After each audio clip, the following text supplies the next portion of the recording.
l'évangile du roi et des mendiants. Qu'est-ce que ça veut dire? Eh bien, vous allez le comprendre au travers des explications que je vais vous donner, du partage que nous aurons tous ensemble. Nous allons lire, pour ce message au titre assez particulier, Matthieu chapitre 5, verset 3. Matthieu chapitre 5, verset 3. Et c'est Jésus qui parle, il déclare « Heureux les pauvres en esprit, car le royaume des cieux est à eux. Amen. » Je suppose que, pour la plupart, vous connaissez cette fameuse parole de Jésus. Heureux les pauvres en esprit, car le royaume des cieux est à eux. Savez-vous qu'au fil du temps, cette parole de Jésus est devenue un dicton populaire? Alors, peut-être que l'on n'entend plus beaucoup en ces temps-ci, mais je me souviens, lorsque j'étais enfant et adolescent, j'entendais souvent cette parole, mais un peu transformée, qui disait à peu près ceci: Heureux les simples d'esprit, car ils auront droit au royaume des cieux.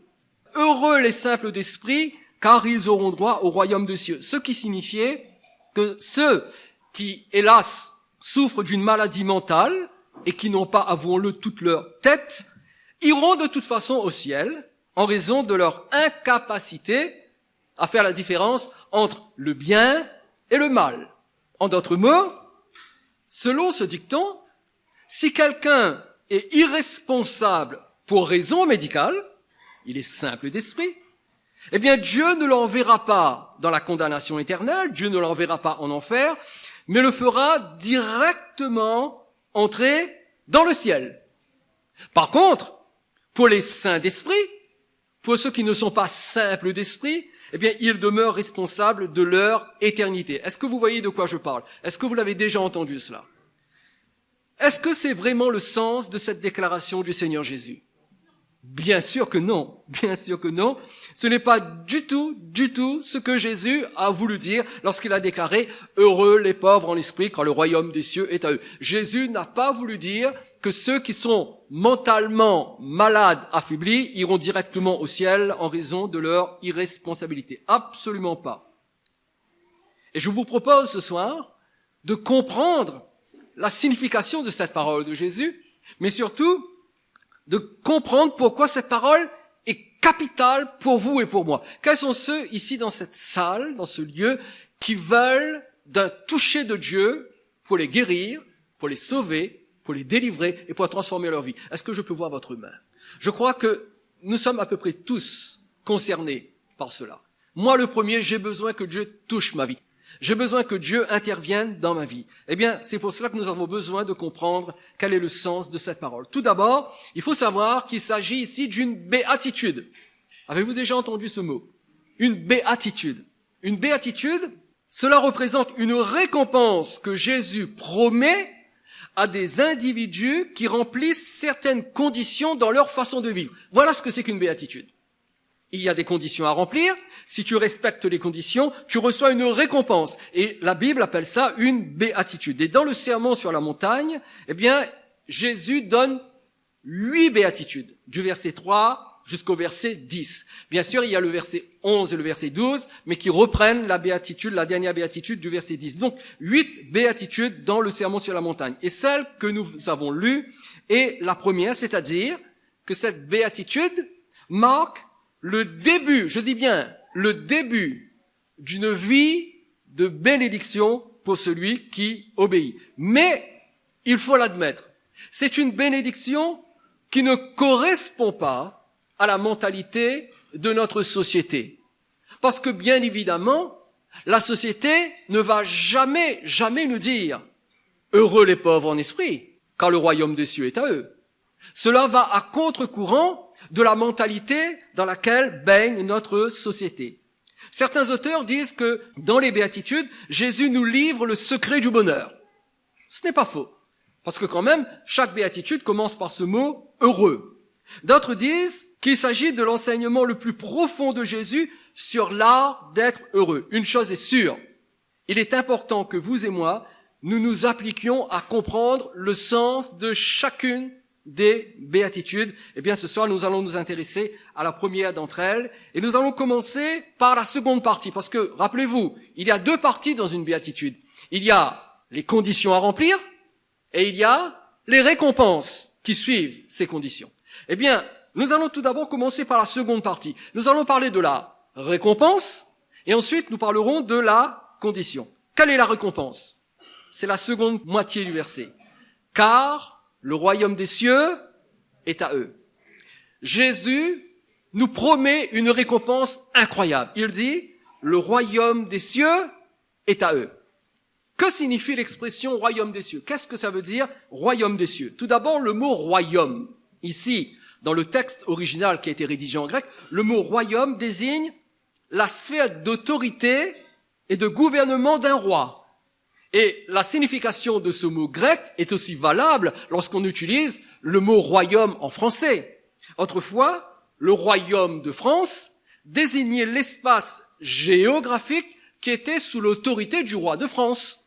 Donc c'est facile de comprendre ce que c'est qu'un royaume. Le royaume, c'est la sphère d'autorité, c'est la sphère de gouvernement d'un roi. Mais il s'agit ici du royaume des cieux. Royaume des cieux. Et le mot cieux ici désigne l'origine ou la source de son royaume. Cela signifie que il existe une sphère de gouvernement, il existe une sphère d'autorité dont Jésus parle, mais cette sphère de gouvernement émane du ciel. Elle prend sa source dans le ciel, là où demeure Dieu. Il s'agit donc d'un royaume d'une nature divine. Et quand la Bible parle du royaume des cieux, nous pourrions également l'appeler le royaume de Dieu. Le royaume des cieux, c'est le royaume de Dieu. Le royaume des cieux ne parle pas particulièrement du ciel, parce que Jésus dit, le royaume des cieux est à eux. Non pas sera à eux, mais est à eux, c'est-à-dire dans le présent. Donc, il existe un royaume qui vient du ciel, qui vient de là où Dieu habite, qui est maintenant sur terre. C'est une sphère de gouvernement, c'est une sphère d'autorité, c'est un royaume spirituel. Et étant donné que ce royaume est celui de Dieu, eh bien ce royaume n'a pas de limite géographique, comme c'est le cas pour les royaumes terrestres. Ce royaume n'a pas de limite géographique, il est partout sur toute la surface de la terre. Aucun roi, aucun chef d'État humain n'a d'autorité sur lui. Ce royaume appartient à Dieu seul. Et c'est Dieu seul qui en exerce une autorité absolue. Ce royaume transcende toutes les races. Ce royaume transcende toutes les cultures et même toutes les époques. N'importe qui peut faire partie de ce royaume. Absolument n'importe qui. S'il accepte que le roi de ce royaume règne sur lui.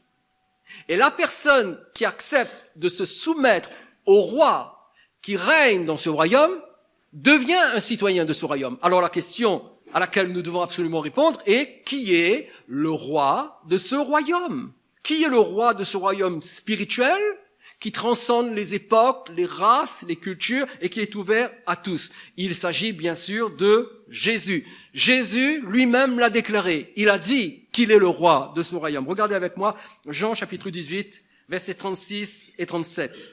Jésus déclare, et il répond à Pilate, qui l'interroge juste avant de le livrer pour être crucifié. Jésus dit, mon royaume n'est pas de ce monde. Ce qui veut bien dire qu'il possède un royaume.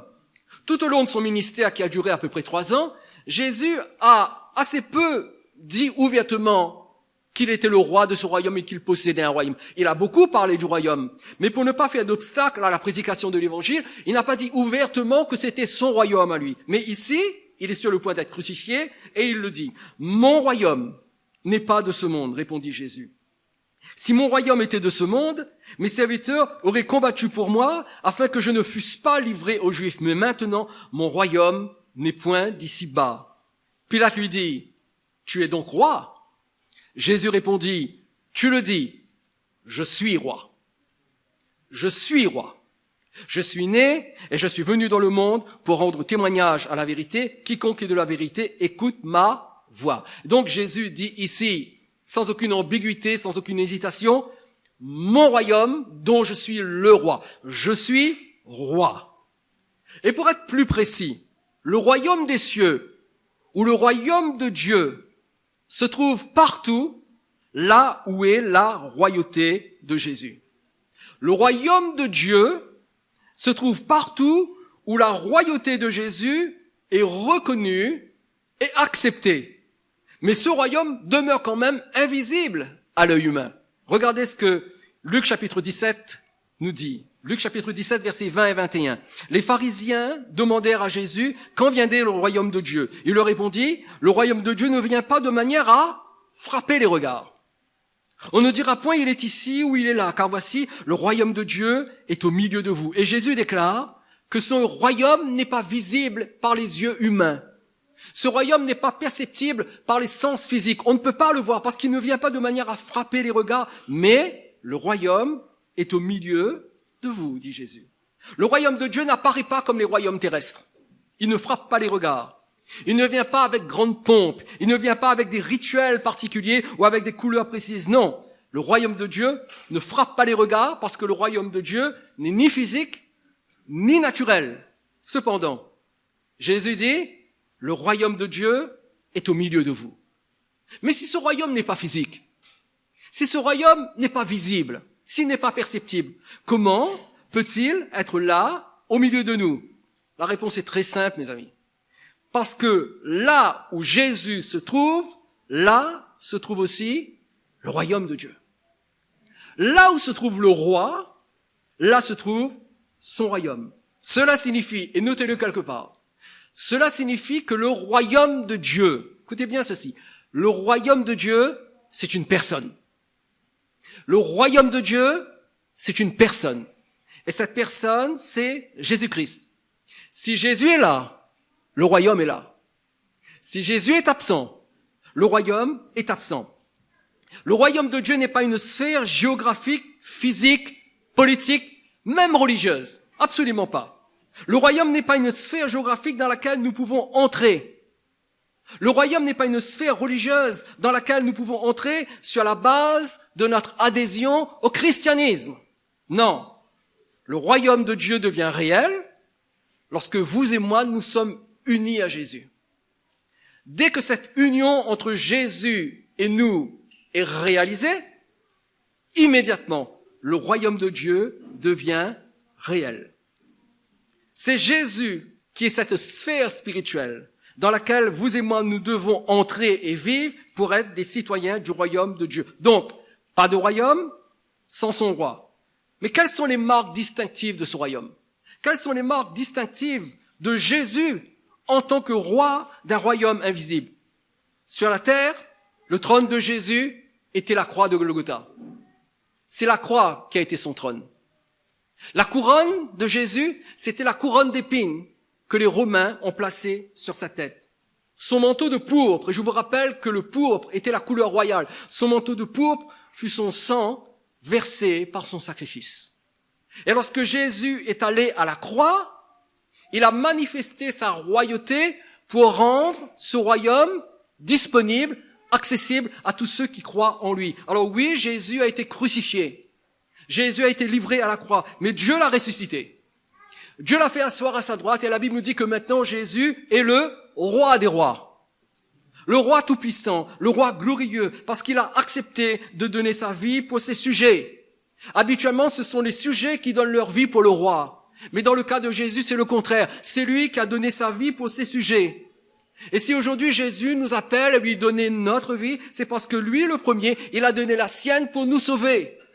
Il a accompli le sacrifice pour nous. Il est mort à Golgotha pour nous. Il est allé à la croix pour nous, pour que nous puissions venir à lui, entrer dans son royaume. Et lorsque nous sommes unis à Jésus, lorsque nous venons à Jésus, lorsque nous croyons en Jésus, lorsque nous disons oui à Jésus, un simple oui à Jésus, une soumission à Jésus, une soumission de cœur, lorsque nous sommes unis à Jésus dans son royaume, il y a plusieurs bénéfices qui nous sont accordés. J'aimerais en relever 3 avec vous très brièvement ce soir. Premièrement, lorsque je dis oui à Jésus et que je deviens un citoyen du royaume de Dieu, la Bible m'apprend que je suis libéré du royaume des ténèbres et que je suis transféré dans le royaume de la lumière.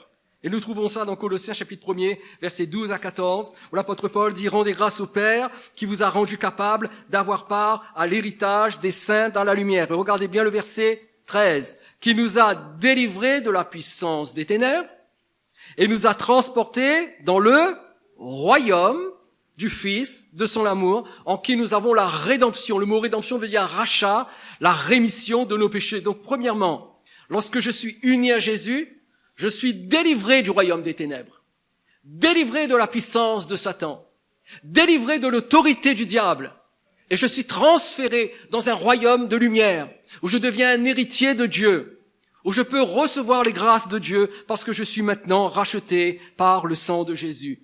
Premier bénéfice donc. Deuxième bénéfice, nous devenons héritiers dans le royaume de Dieu des richesses spirituelles que seul le Saint-Esprit peut nous apporter. Romains chapitre 14, verset 17 déclare « Car le royaume de Dieu, ce n'est pas le manger et le boire, mais le royaume de Dieu, c'est la justice, c'est la paix et c'est la joie par le Saint-Esprit. » Écoutez bien, mes chers amis, ne vous inquiétez pas de ce que vous mangez ou de ce que vous ne mangez pas. Excusez-moi de vous le dire, ne vous inquiétez même pas du carême. Parce que le royaume de Dieu, ce n'est ni le manger, ni le boire.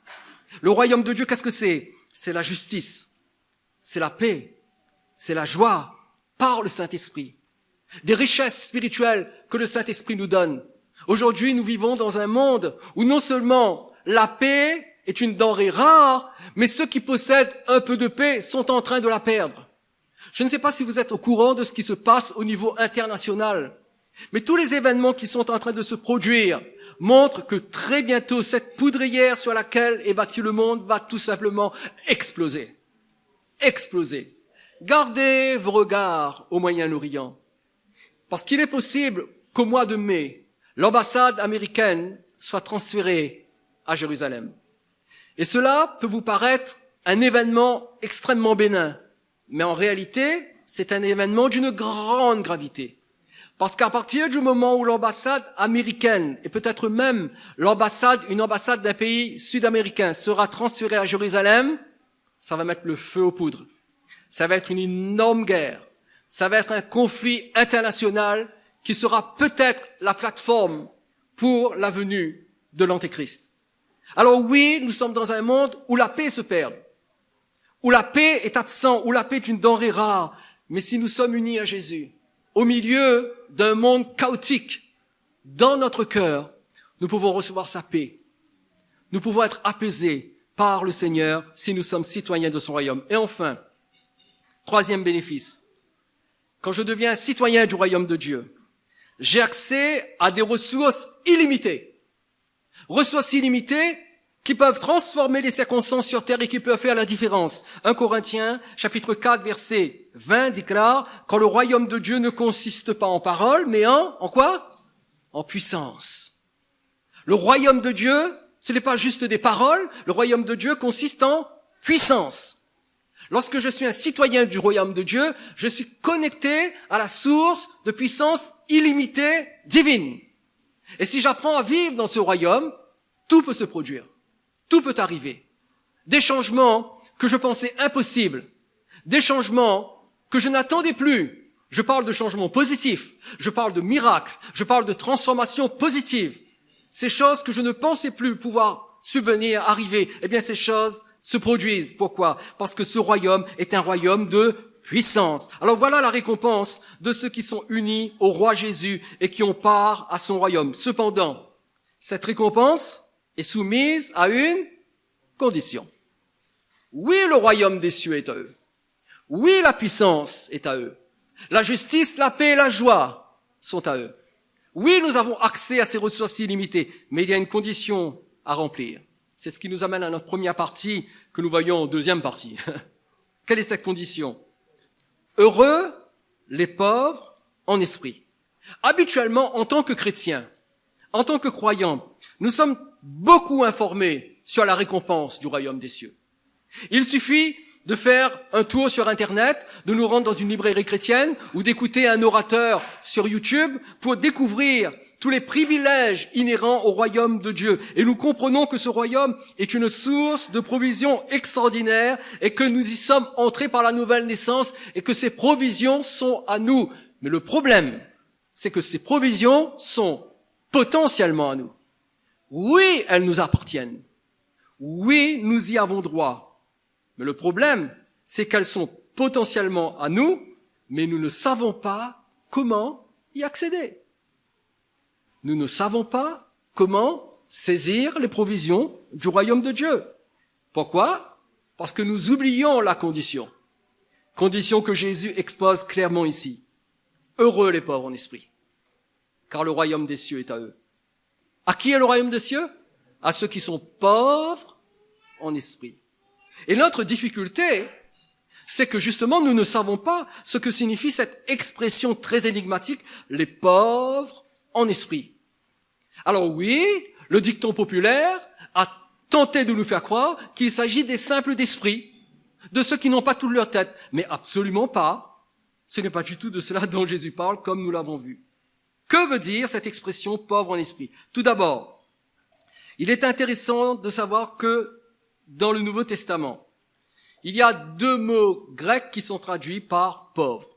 Le premier de ces mots grecs, je vous le donne, mais il n'est pas très important, c'est le mot pénès, P-E-N-E-S. Ce premier mot désigne celui qui est dans un grand besoin et qui doit peiner dans le travail pour sa subsistance quotidienne. Donc, une première catégorie de pauvres dont nous parle la Bible, surtout le Nouveau Testament, c'est la personne qui est dans un grand besoin, qui doit peiner dans le travail pour obtenir une subsistance quotidienne.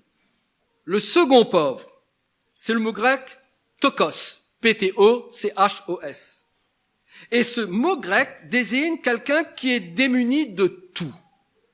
Absolument de tout. Il est démuni de tout et il est incapable de subvenir à ses besoins. Contrairement au premier pauvre qui, lui, en travaillant, en peinant dans le travail, peut obtenir une subsistance quotidienne, mais ce pauvre-là, lui, il est incapable de subvenir à ses besoins, si bien qu'il est obligé de mendier. Il est obligé de vivre de mendicité. Je pense que vous avez compris où je veux en venir. Lorsque Jésus dit « heureux les pauvres en esprit », c'est ce second mot-là qui a été utilisé. Non pas celui qui doit peiner dans le travail, qui doit travailler dur pour obtenir une maigre subsistance quotidienne, non. Il s'agit de celui qui est absolument, totalement démuni de tout, qui ne peut absolument pas subvenir à ses besoins et qui est obligé de mendier.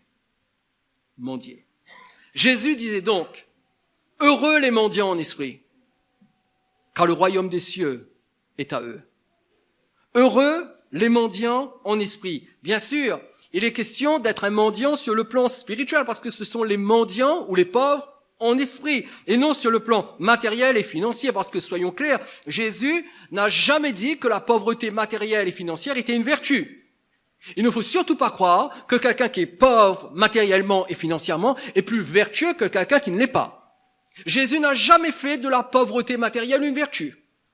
Ceux qui le font, ceux qui croient que la pauvreté matérielle est une vertu, ce sont des gens qui ont une mentalité orientée vers les œuvres.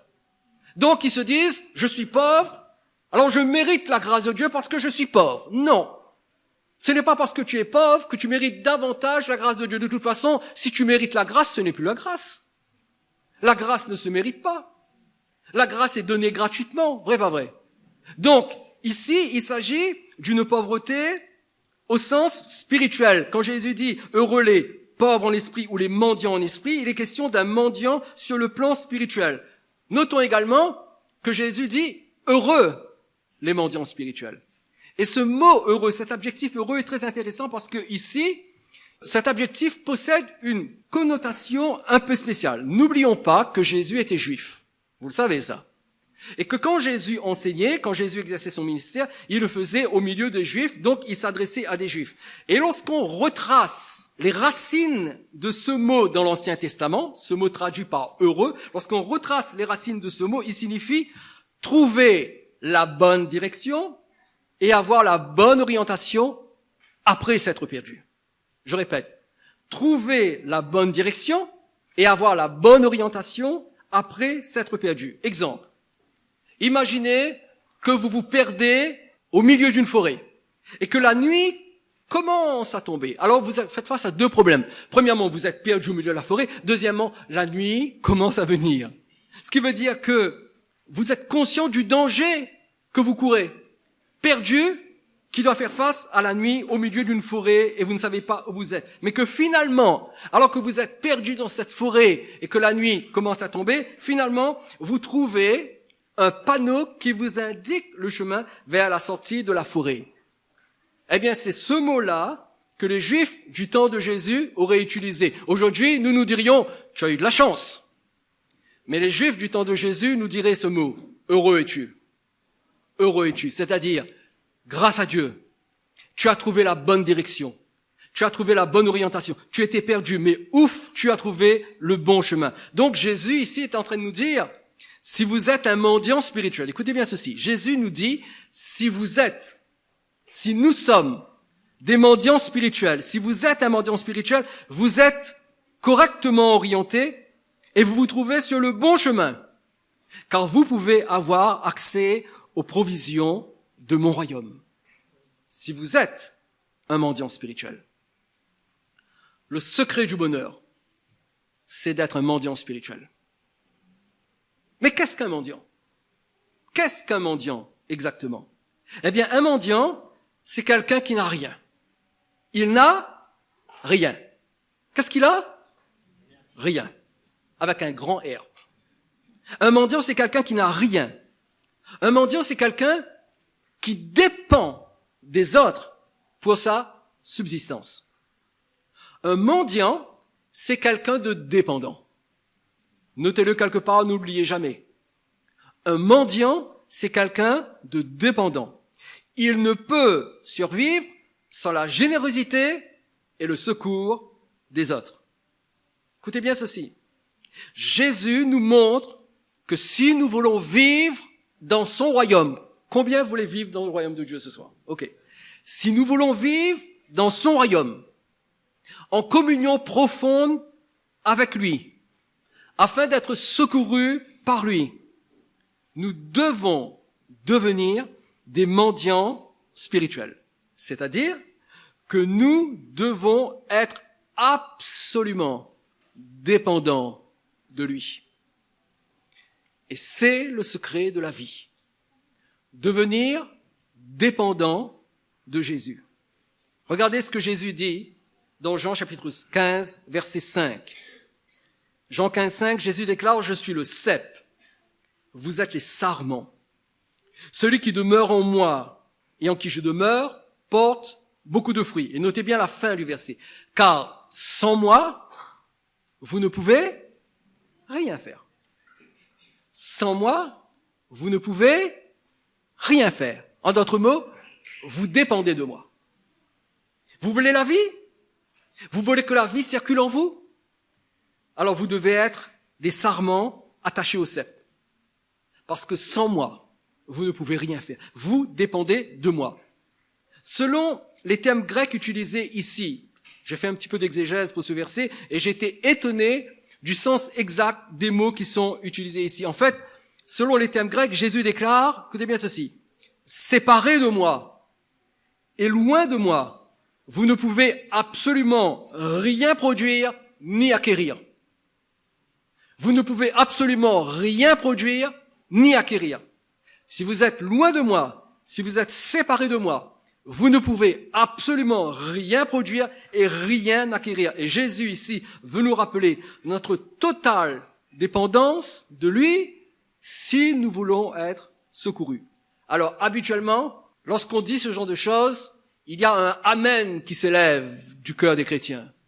Les gens disent amen, merci Eric, c'est vrai, nous dépendons de Jésus. Mais le problème, c'est que nous prouvons par nos actes que nous ne le croyons pas réellement. Parce que nous n'avons pas une attitude de mendiant devant lui. Nous pensons que nous pouvons nous en tirer.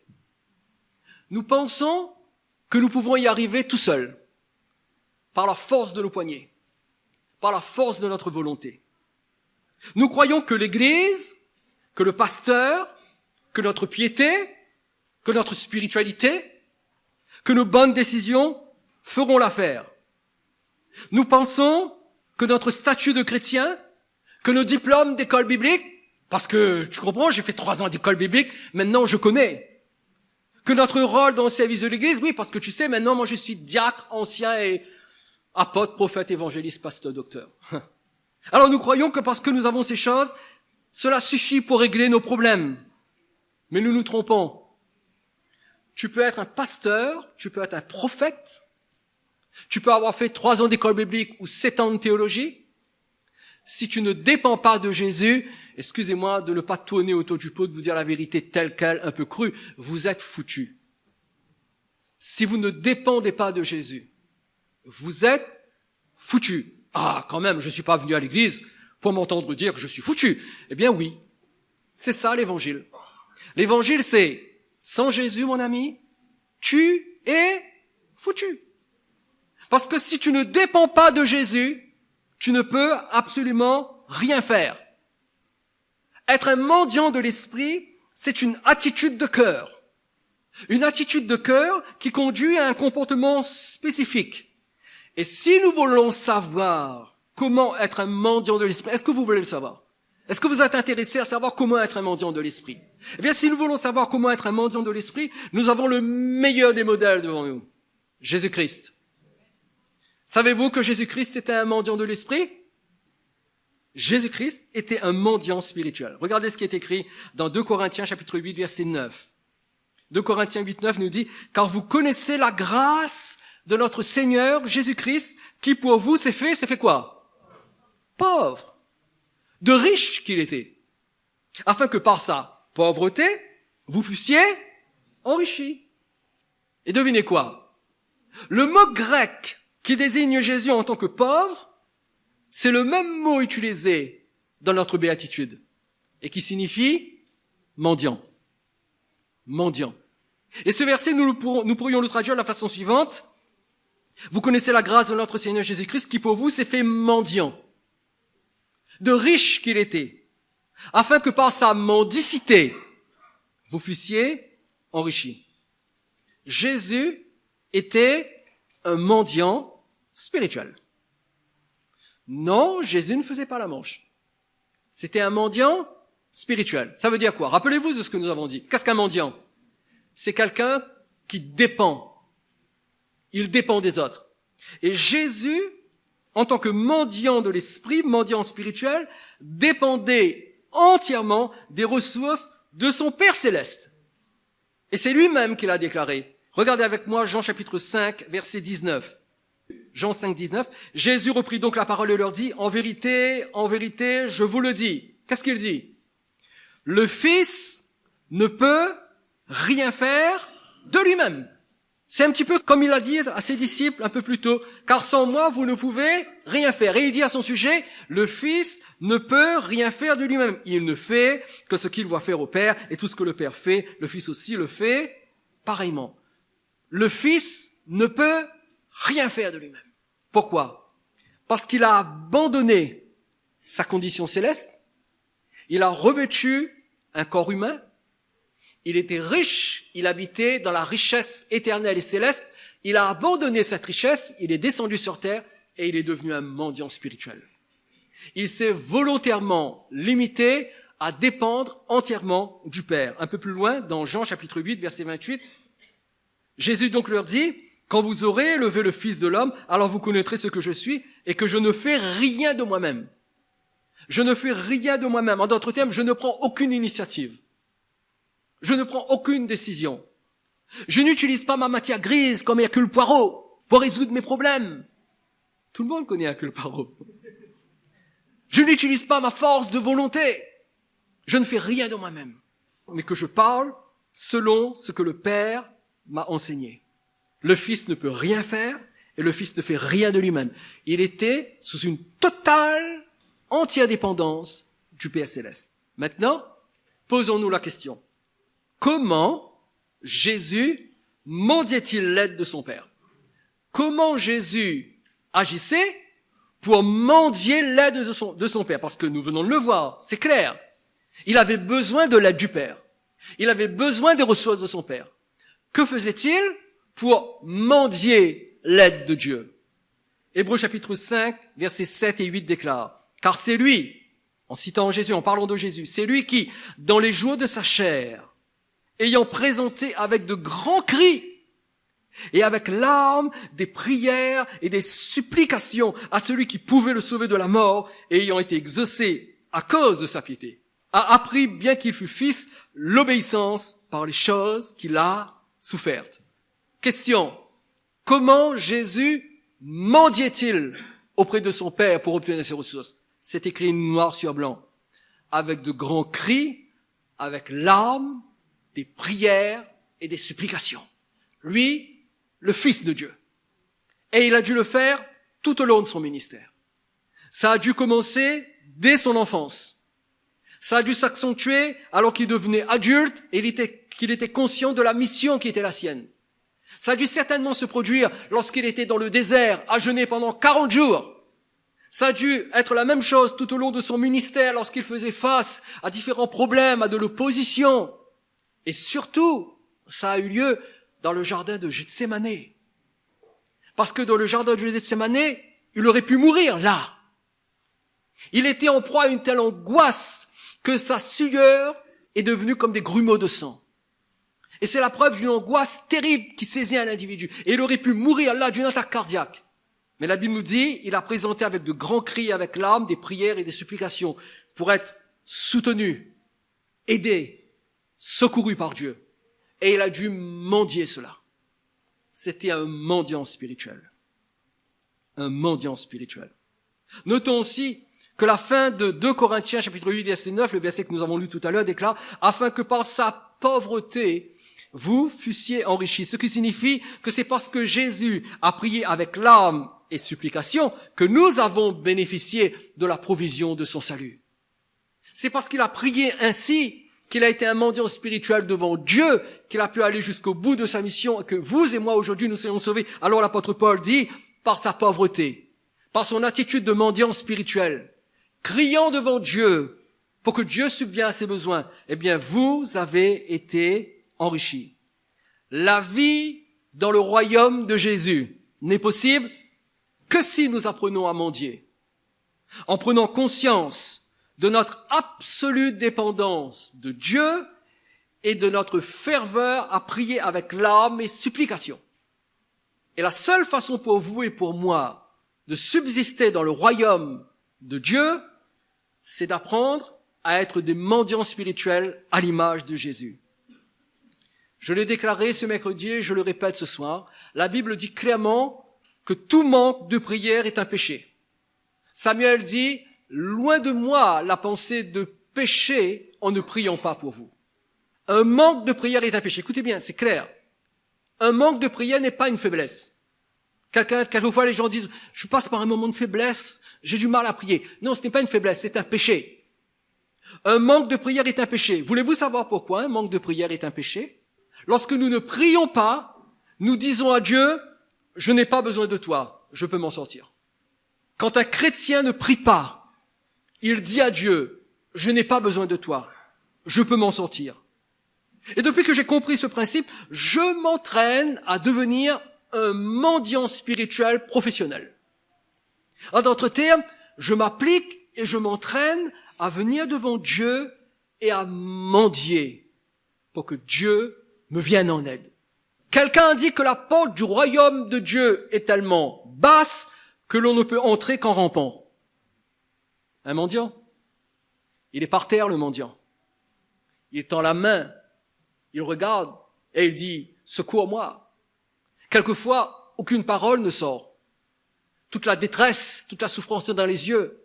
Et il tend la main « Viens à mon secours, donne-moi une pièce, aide-moi ». Est-ce que Dieu voit ce genre d'attitude dans votre cœur? Ou bien est-ce que Dieu voit plutôt que tout compte fait, vous pouvez vous en sortir? Parce que vous êtes un bon chrétien, vous avez 30 ans de conversion, vous avez fait 3-4 écoles bibliques différentes avec de multiples diplômes, on a prié pour vous, on a prophétisé sur vous, vous êtes tombé dans l'esprit, alors quand même, tu comprends, je suis bon moi maintenant, je peux m'en sortir. Il est prouvé que tous ceux qui avancent dans la vie chrétienne, au fil des ans, se rendent compte d'une chose. C'est de leur extrême faiblesse et combien ils dépendent de Dieu. Et lorsqu'un croyant commence à croire qu'il est de plus en plus fort, en fait, c'est le contraire qui se produit. Il est en train de s'affaiblir, et c'est parce qu'il s'affaiblit qu'il croit qu'il est fort. Parce que le vrai croyant, celui qui chemine avec Dieu, va se rendre compte d'une vérité extrêmement désagréable, mais incontournable. Nous ne sommes rien. Rien. vous n'êtes rien. Je ne suis rien. Je veux vous le dire, au point même de vous choquer, vous n'avez aucune valeur. Alors vous allez me dire, oui, mais c'est pas ce que m'a dit mon psychologue, hein. Il m'a dit au contraire, j'ai de la valeur. Il se trompe parce que lui-même, il n'a aucune valeur. Vous et moi, nous n'avons aucune valeur. Nous n'avons aucun mérite. Nous ne sommes capables de rien. Et même si nous sommes des chrétiens remplis de l'esprit, qui avons fait de belles expériences, qui avons eu de merveilleux frissons, nous ne sommes toujours rien. Parce que nous sommes entièrement dépendants du Seigneur. Et aujourd'hui, il y a un enseignement qui circule dans l'Église pour apprendre aux chrétiens à devenir des croyants intentionnels. Prenez cette expression, notez-la quelque part, et souvenez-vous. Devenir un croyant intentionnel, ça veut dire devenir des chrétiens qui visent des objectifs et qui les atteignent par la puissance de la volonté et par leur accomplissement personnel. Et on apprend à ces chrétiens qu'ils ont de la valeur et on leur dit, vous êtes des princes et vous êtes des princesses pour Dieu. Vous avez de la valeur, vous êtes des princes et vous êtes des princesses pour Dieu. Vous êtes destinés à régner. Et vous pouvez accomplir tout ce dont vous rêvez. Voilà ce que dit cet enseignement qui aujourd'hui circule dans l'Église. Bien sûr, ça vient des États-Unis, c'est arrivé en France, et bien sûr, c'est arrivé à La Réunion. Et on dit aux gens, mais ma sœur, tu es une princesse pour Dieu. Mon frère, tu es un prince pour Dieu. Tu es un entrepreneur pour Dieu. Tu es dans les affaires pour Dieu, et tu es appelé à réussir pour Dieu. Quel contraste avec l'enseignement de Jésus qui dit « Heureux les mendiants ». Jésus n'a pas dit « Heureux les princes »,« Heureux les princesses ». Il a dit « Heureux les mendiants ». Heureux les mendiants. Écoutez bien ceci. Dieu ne donnera jamais sa gloire à un autre. Dieu ne donnera jamais sa gloire à quelqu'un qui se croit capable d'accomplir les choses. Et il est dangereux de s'attribuer le moindre mérite quand nous prétendons que nous sommes des princes, des princesses de Dieu qui avons réussi et que nous sommes les entrepreneurs de Dieu et que nous avons une destinée glorieuse et que tout ce dont nous rêvons, nous pouvons l'accomplir parce que nous sommes des princesses et des princes pour Dieu. C'est dangereux.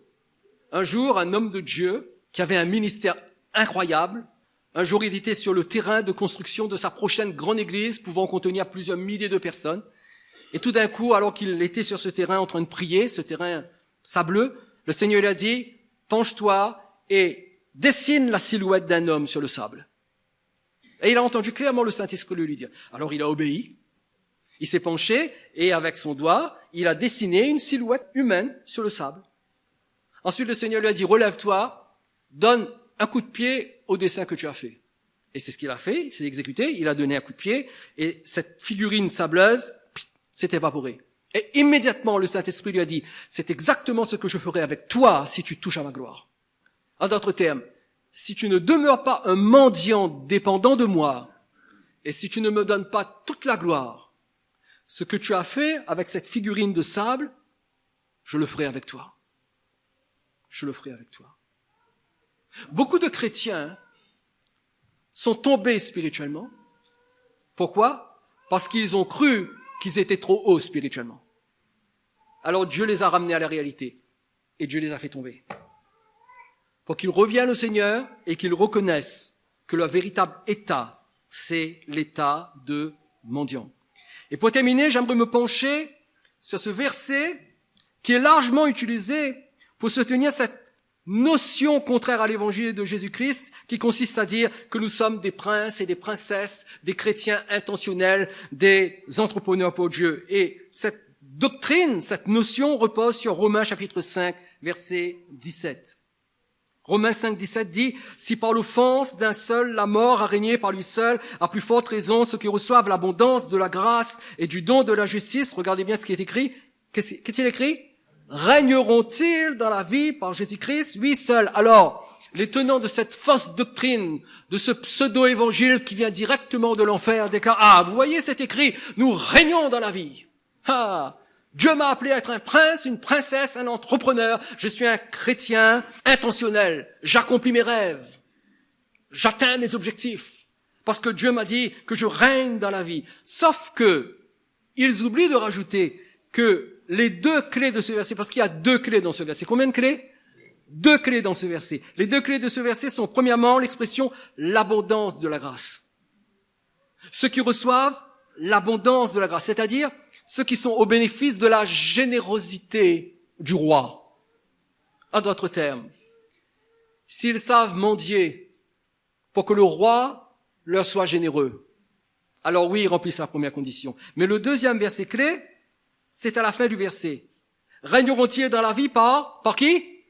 Jésus-Christ, mais notez bien juste après, lui seul. Lui seul. Pas Jésus-Christ et eux. Pas Jésus-Christ et leurs rêves. Pas Jésus-Christ et leur statut de prince, de princesse et d'entrepreneur. Non. Jésus-Christ, lui seul. C'est-à-dire ceux qui dépendent totalement de Jésus. Totalement de Jésus. Ce sont donc les mendiants qui profitent du règne de Jésus. Et non pas les princes ou les princesses ou les soi-disant entrepreneurs pour Dieu. Non, les mendiants. En fait, tout ceci pour vous dire, mes chers amis, que l'évangile de Jésus, le vrai évangile, celui qui vient de Jésus, qu'est-ce que c'est? Eh bien, c'est l'évangile du roi et des mendiants. Question. Es-tu un mendiant? Es-tu un mendiant? Si tu te contentes d'être un chrétien, tu es foutu. Je ne donne pas cher de ta peau. Je ne donne pas cher de ton âme. Ne t'appuie pas sur ton titre de pasteur, d'apôtre, de prophète, de je ne sais quoi. Deviens un mendiant. Apprends l'humilité. Apprends à dépendre de Jésus. Viens dans sa présence. Sois petit devant lui. Cherche sa face. Aplatis-toi devant lui. Et crie au secours. Secours-moi, Jésus. J'ai besoin de toi. Sans toi, je ne peux rien. Sans toi, je ne peux rien. Avec toute ma philosophie, avec tous mes principes appris dans le New Age, avec toutes mes expériences religieuses, je ne peux rien, Jésus. J'ai absolument besoin de toi. Chrétiens, chrétiennes, et vous, mesdames, messieurs, qui venez pour la première fois, l'évangile que nous annonçons ici est un évangile extrêmement simple. Vous avez besoin de Jésus. Vous devez dépendre de Jésus. Maintenant, il faut apprendre cette mendicité dans la prière. Et si vous continuez à venir au milieu de nous, et si vous participez à nos prochaines réunions, nous en parlerons avec beaucoup de détails. Mais il est tellement capital que nous apprenions à devenir des mendiants spirituels, totalement dépendants de Jésus. Ce soir, vous pouvez prendre cette décision. Ce soir, vous pouvez adopter cette attitude. Ce soir, vous pouvez devenir ce mendiant devant Jésus.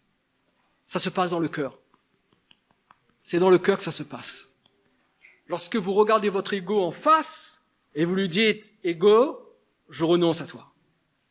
J'en ai fini avec toi. Tu m'as toujours déçu, tu ne m'as jamais aidé et tu ne peux pas m'aider. J'en ai fini avec toi. Maintenant, je dépends de Jésus. Et si vous faites cela, quelque chose de nouveau commencera à se produire dans votre vie.